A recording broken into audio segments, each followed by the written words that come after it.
Wum, wum. Pagi. Assalamualaikum warahmatullahi wabarakatuh.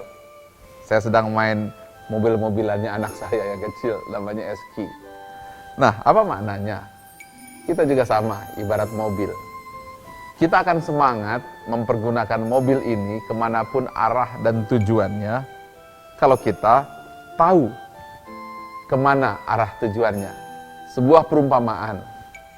Ini kota Jakarta. Mau pergi ke kota Surabaya, maka dia akan sungguh-sungguh sampai ke kota Surabaya. Pertanyaannya adalah, kenapa dia sampai ke Surabaya? Betul, karena ada visi. Yang kedua, kenapa dia tidak sampai kota Surabaya, berhenti di Bandung? Apa alasannya? Karena dia tidak punya visi dan tidak punya misi. Yang ketiga, dia jalan pelan-pelan, lambat-lambat, sampai juga di kota Surabaya tapi terlambat.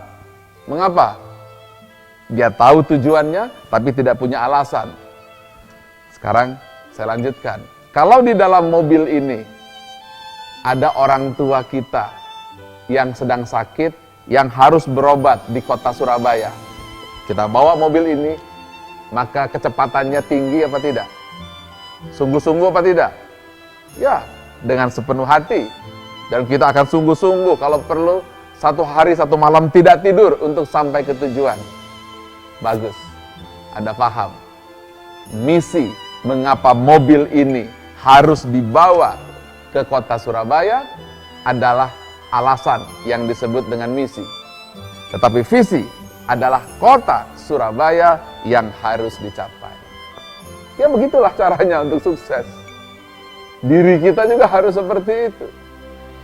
Alasan yang kuatlah yang membuat kita bertahan apapun yang terjadi. Mau bannya pecah, harus mendongkrak, kehabisan bensin kita akan cari, tabrakan kita akan perbaiki, atau mungkin terperosok, tetap kita angkut, mogok kita perbaiki. Kenapa? Ya, karena di dalam mobil ini ada orang tua yang harus kita rawat ke rumah sakit. Maksudnya apa? Misi harus kita pertahankan. Banyak sekali, kalau kita bicara lebih luas ya, katakanlah perusahaan, organisasi. Ya dia tidak mau jalan, diam saja di sini. Karena kehilangan misi, kehilangan alasan. Banyak tidak di perusahaan kita, organisasi kita, pemerintahan kita. Seperti itu, diam saja kementeriannya. Diam saja organisasinya, orangnya banyak. Cuma ngabisin makanan dalam mobil ini. Habis rebutan makanan, habis bensinnya, mobilnya diam tidak kemana-mana. Terjadi tidak? Ini yang kata Nabi Muhammad SAW, kelak akan datang umatku banyak, tetapi dia seperti busah, seperti buih, karena tidak pergi kemana-mana. Itulah kenapa kita harus memiliki sebuah visi yang jelas, yang harus dicapai, tetapi alasan kenapa mobil ini harus kita kemudikan. Mau penyok, mau tabrakan, masuk ke dalam jurang, kalau perlu kita angkut lagi mobil itu sampai tujuan. Ini kunci dari keberhasilan. Karena itu sebelum kita bicara yang lain, adalah keyakinan bahwa mobil ini mencapai tujuan, itu visi. Kedua, mobil ini harus sampai apapun caranya, itu adalah sebuah misi. 2 kunci itu yang harus membara dalam diri kita. Bukan hanya diletakkan di kepala kita, bukan hanya di tembok-tembok ditempelkan, tetapi dia harus tersimpan di dalam batin yang terdalam.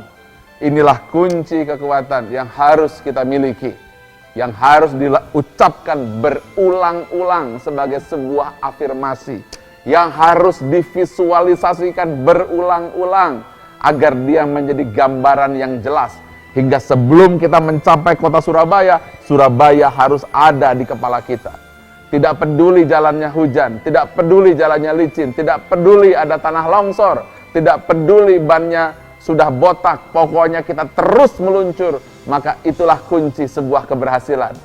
Misi dan visi adalah sebuah koin dengan sisi mata uang yang berbeda, tapi tidak bisa dipisahkan. Pertanyaan saya terakhir, bagaimana dengan Anda? Apa visi Anda? Mau kemana Anda? Yang kedua, apa misi Anda? Kenapa Anda harus bertahan? Jawab dua pertanyaan itu. Saya percaya dan yakin, kalau Anda mampu menjawab dua pertanyaan ini, Anda akan berhasil, Anda sukses. Karena keberhasilan tidak memerlukan otak yang pandai, uang yang banyak. Yang diperlukan adalah keyakinan bahwa misi visi Anda clear, jelas, nyata, diyakini 1000%. Assalamualaikum warahmatullahi wabarakatuh.